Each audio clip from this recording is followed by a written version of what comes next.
Сәлеметсіздер ме, құрметті достар. Бүгін біз сіздерме мынандай ала жапырақты фикус бенджаминнің сортымен бөліскім келіп отыр. Бұның күтіміне келетін болсақ, ала жапырақты фикустардың барлығы жарықты өте жақсы көреді.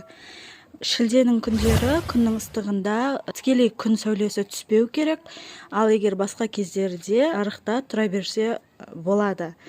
Мына қараңыздаршы, мына шет-шеті ақ болу үшін күн жарық жақсы түсу керек.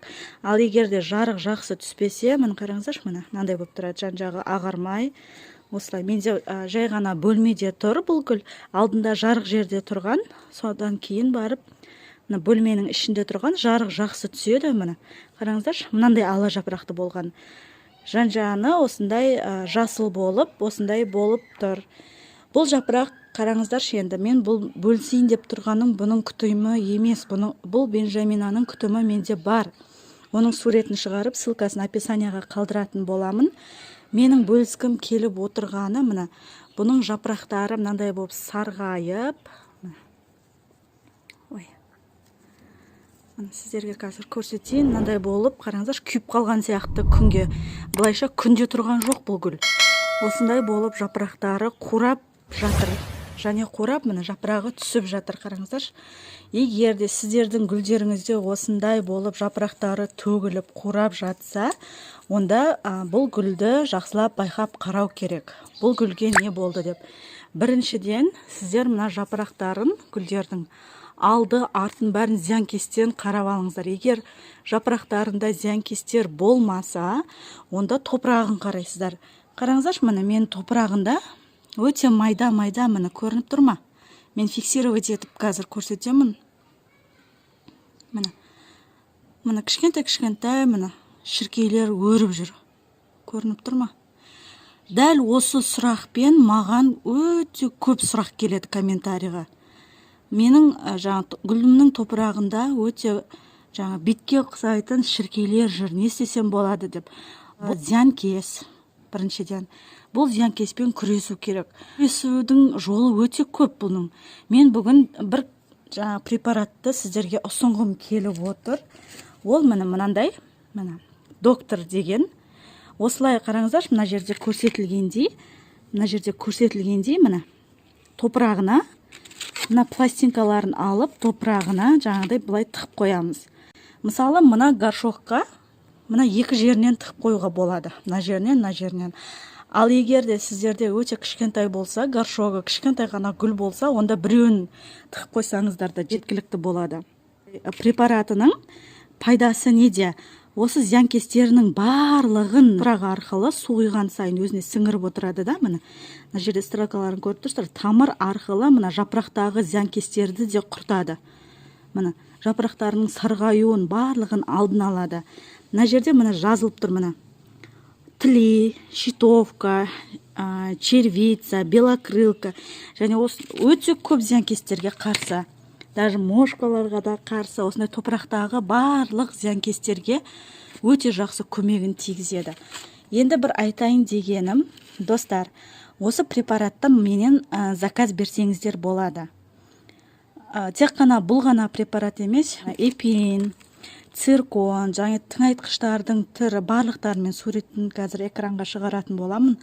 Блеск, живая удобрение дегендер бар ғой, российский. Солардың барлығын маған заказ берсеңіздер болады. Мен сіздерге почтамен салып жібере аламын. Бұл енді доктор препаратын қалай қолданамыз? Көрініп тұрса, мына жерде мына пластинкалары бар. Осыны ашып, топырағына тығу арқылы. Қараңыздаршы, міне. Тек қана мынандай қағаз сияқты мен екеуін қолданамын. Міне. Ешқандай қиындығы жоқ. Мына топырақтың мына бетіне тығып қоямыз. Топырағын жаппас, осылай тықсаңыздар болды. Міне. Енді сіздер су құйған сайын жаңағы құрамындағы дәрі мына топыраққа жайылып, одан кейін топырақтағы жаңағы дәріні мынау гүл өзінің бойына сіңіріп, әрі стимуляция жасайды. Мына зиянкестерден құтылғаннан кейін тамырын емдейді бұл гүлдің. Тамырын емдегеннен кейін жапырақтары нелерін шығаруды, сүруін жақсартады.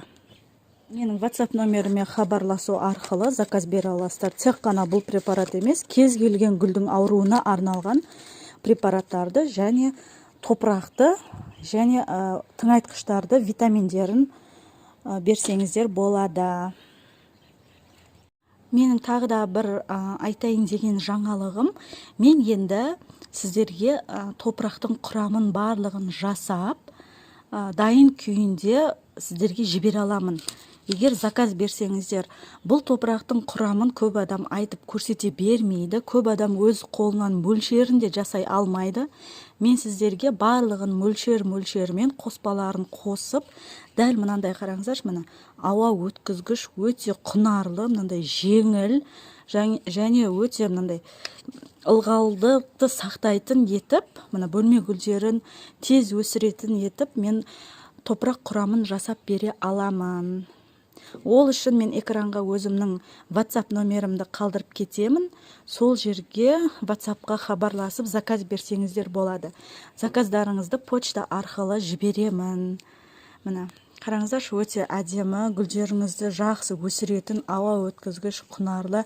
Бұның қоспасы өте көп. Және оның әрқайсысын өз мөлшерімен қосу керек. Көп адам содан шадасып жатады. Тек қана магазинде сатылған универсальный топырақта гүл өспейді. Көп адам маған комментарийға жазып жатады, гүлдерім өспей қалды, тоқтап қалды деп. Оның бірден бір себебі сол, тек қана универсальный топырақта гүл деген өспейді. Оның қоспаларын қосу керек. Сол себепті де маған топыраққа заказ берсеңіздер болады. Маған WhatsAppқа жазсаңыздар, мен сіздерге суретін және қандай препарат бар, не бар, соның барлығын сіздерге айтып жауап бере аламын. Мына гүлдеріңіз жайқалып сіздерді қуанта берсін. Істеріңізге сәттілік. Видеоны соңына дейін қарағандарыңызға рахмет. Сау болыңыздар.